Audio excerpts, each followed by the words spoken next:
내가 주체가 되어서 그 생각, 세상에 대한 생각과 감정이 내가 되었기 때문에 그 나는 세상에 의해서 영향을 받게 된다는 것입니다. 그러니까 끊임없이 자기가 원하는 것들을 추구할 수밖에 없다라는 것입니다. 그러나 이미 모든 것이 내 안에 있다면 세상이 어떻게 돌아가든지 간에 있는 그대로를 볼 수 있는 거예요. 그리고 하나님의 섭리를 나타내는 삶을 사는 거죠. 아멘.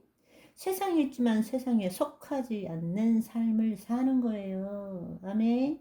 그 몸을 통해서 하나님을 나타내는 삶을 사는 것입니다. 그런데 우리는 흔히 말하는 소유냐 존재냐, 우리는 존재적인 삶을 못 살고 소유적인 삶을 사는 것입니다.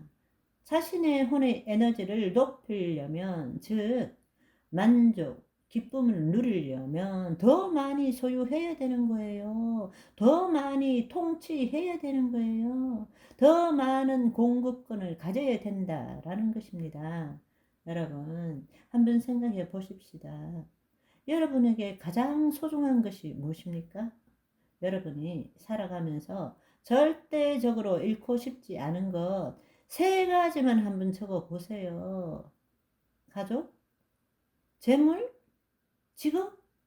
여러분, 안타깝지만 사실은 우리가 적은 거 그 무엇이라도 다 잃게 됩니다. 가지고 가지를 못해요. 그런데 더 안타까운 것은 모든 것을 다 잃을 때야만이 아무것도 필요 없는 것을 깨닫게 되는 거죠. 모든 것을 다 잃을 때가 언제입니까? 죽음 앞에서, 준비되지 않는 죽음 앞에서 모든 것을 잃을 때에야 비로소 아무것도 필요 없다라는 것을 깨닫게 된다는 것입니다. 지난번에 말씀드렸지만 살 날이 딱 일주일 남았다 생각해 봅시다. 여러분, 그냥 시간 보내는 것과는, 과거와는 비교도 되지 않는 깊이 있는 풍성한 삶을 살게 될 것입니다. 내가 지금까지 붙들고 추구해 왔던 것들, 이 모든 것들은 더 이상은 소용없다는 것을 깨닫게 될 것입니다. 시간의 소중함과 삶의 의미와 가치와 목적에 대한 우리의 관점이 달라지게 될 것입니다. 그리고 우리는 늘 미래를 생각하죠.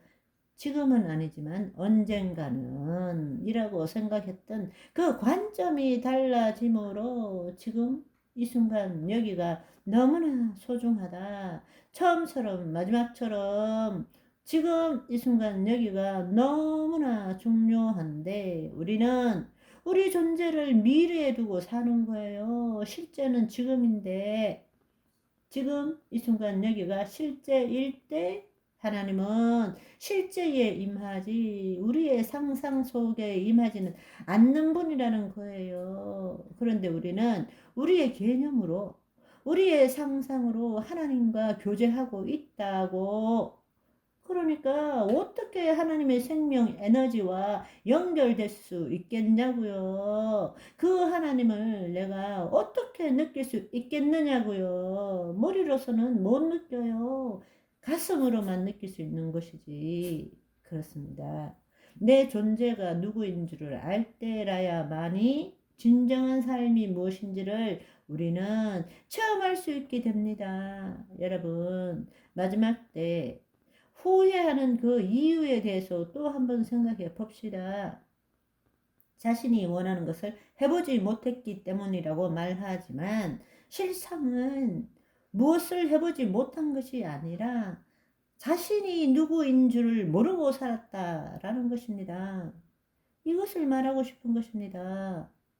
후회하는 이유는 자기가 원하는 것을 못 해본 것이 아니라 자신이 누구인지를 모르고 살았다는 것입니다. 그렇기 때문에 이 땅에서 하나님을 나타낼 수 있도록 주신 이 귀한 시간을 거짓자의 행복과 자유를 얻기 위해서 자기 원하는 대로 다 써버리고 살아왔다라는 것입니다. 내가 누구인 줄 깨닫지 못했기 때문에 주님께서 나를 위해 계획한 것을 발견하지 못한 것입니다. 내가 원하는 것을 해보지 못한 것이 아니고 하나님께서 나를 위해 계획하신 것을 발견하지 못했다는 것입니다. 우리가 자신의 존재를 제대로 알고 체험하지 못하면 우리는 거짓자로밖에 살 수 없는 것이에요. 그 말은 외부에 대한 경험과 지식으로 만든 자신의 생각과 감정을 자신이라고 여기고 과거에 집착 혹은 저항, 남이 자기를 두고 말하는 것에 민감하고 그리고 미래에 대한 기대와 소망으로 만들어진 자기 가공세계에서 만들어진 상상의 이야기를 만족시키고 추구하는 삶을 계속 살 수밖에 없는 것입니다. 바로 그 결과가 죽음 앞에서 후회하는 것입니다. 그런 삶을 살 때는 모든 것을 이원성적으로 판단하는 것입니다. 자신의 과거, 미래라는 심리적 시간을 기초해서 현실을 보기 때문입니다. 그러니까 자신의 존재를 제대로 볼 수가 없고 자신의 실제는 지금 이 순간 여기인데 방금 말한 것처럼 늘 미래에다가 자신의 존재를 두고 끝없는 추구, 그랬지만 만족이 없는 삶을 살아간다는 것입니다. 한마디로 거짓자로 살아가는 자는 무슨 일을 뭘 어떻게 하더라도 온전함을 못 누린다는 것입니다. 자신이 뭔가 부족하고 자신이 뭔가 온전치 못하다는 잠재의식에서 올라오는 끊임없는 그 내면의 그놈의 목소리 때문에 늘 죽을 때까지 그걸 채우기 위해서 애쓰는 삶을 살 수밖에 없다는 것입니다. 그러나 그 혼이, 타락한 혼이 자신의 생각과 감정에 묶이는 것이 아니라 그것을 자신을 부인하고 자기 십자가를 짊으로써 소생케 되어서 하나님의 영 안으로 들어갈 때 성령의 감동, 감화하심으로 그분의 생명을 누릴 때 그 안에 주님의 사랑과 그 세상이 줄 수 없는 평강을 가슴으로 누릴 때부터 내가 온전한 자구나 라는 것을 깨닫게 될 때는 두려움도 없고 욕망, 갈급, 채우지 못한 안달, 조급함, 부족함이라는 것을 전혀 못 느낀다는 이야기입니다. 아멘. 그런데요, 이거는 말해봤자 말짱 도루묵이에요. 헛것이에요. 왜냐하면 느껴보셔야 돼요. 경험을 해야 된다니까요. 왜냐하면 여러분들이 진짜 그럴까? 그러면 좋겠는데? 그런데 그렇게 생각하는 주체가 누구예요? 거짓자인 것입니다.